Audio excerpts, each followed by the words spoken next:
Well, here we are at Tatton Park. We've survived so far, despite the heat, and we've just finished putting the display together. And as usual, I'll walk you around. Do apologise for the background noises, and there are odd PA tests going on as well, so I might be interrupted every now and then. So we'll come into the hanging baskets to start off with the large ones, and there I have Crystal Dixie again. I have Frosted Frolic at the back, panning around to hide in the sunset. And for this show, I've popped Bedford Rise and Shine up higher so you can actually see those gorgeous petioles. Looks rather lovely up there. It's a lovely plant from above as well because it's got such dark glossy leaves. But this time I focused on the petioles. And down we come. And I've got Morning Star at the back there and Vanilla Cream. An oldie but a goodie. And up to Vulcan. And down the front to Tango.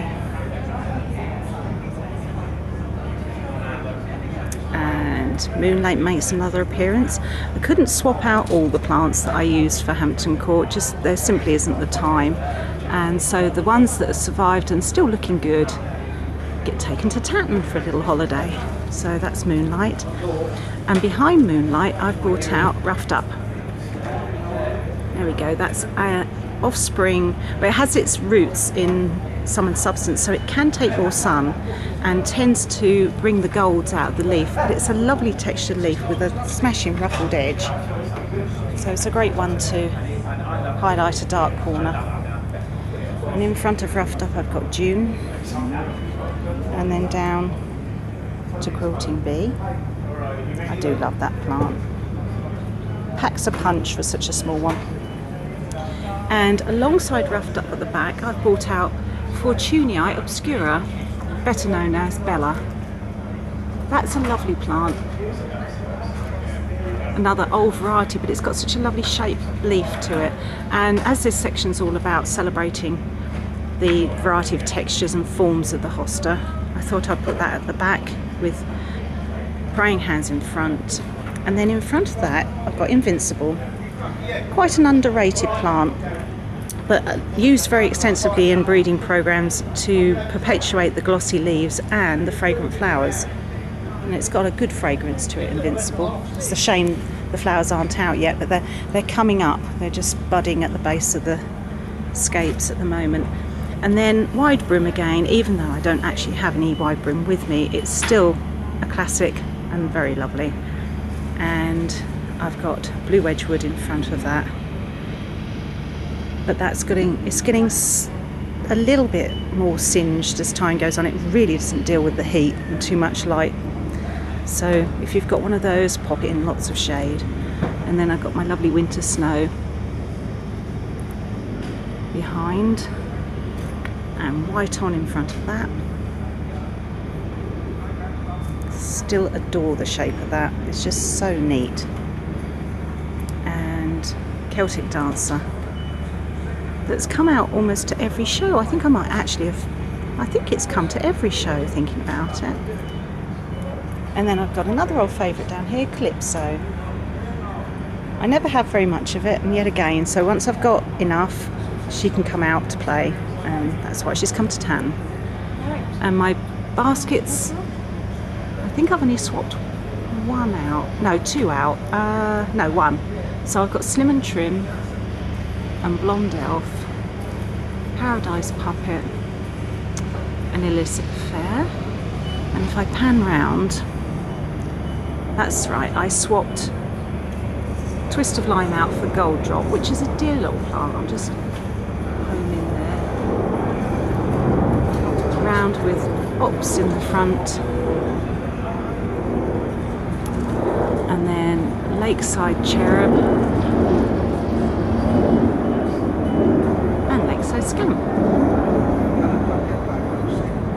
And underneath I've got Katie Q again, and a little card about the naming of Katie.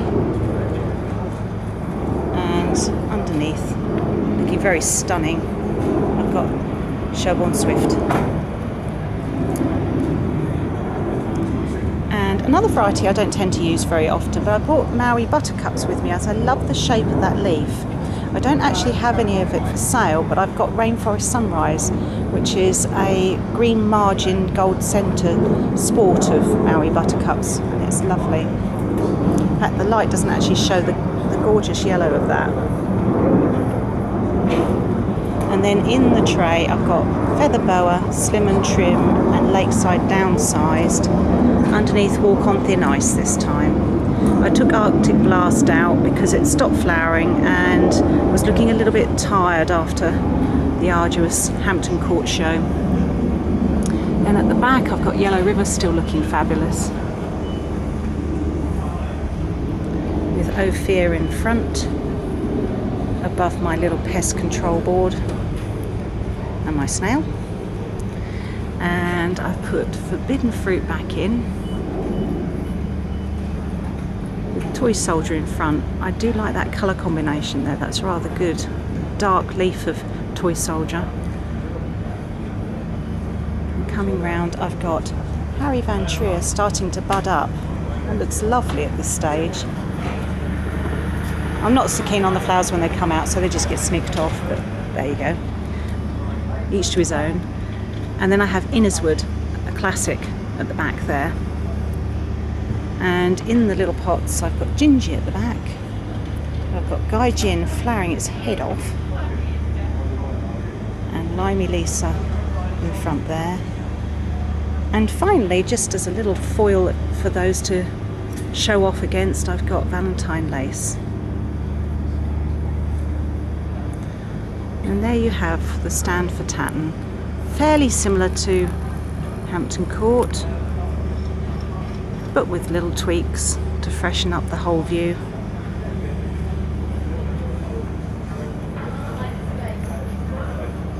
This is where I try and be clever and walk backwards and then fall into someone's stand. I better not do that just prior to judging, that wouldn't be very clever.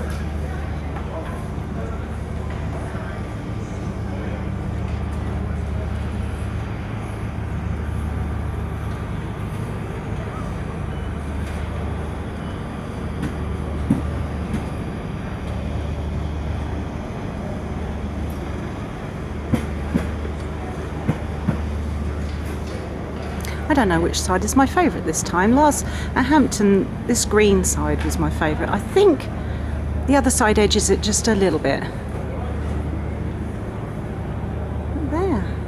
There's the sales table, the lovely sales table David set up.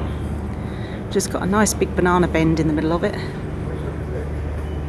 That's the way the ground is going at the moment, and the stand itself is slightly on the but then that's what happens when you build in the middle of a field. And there we have it for Tatton Park.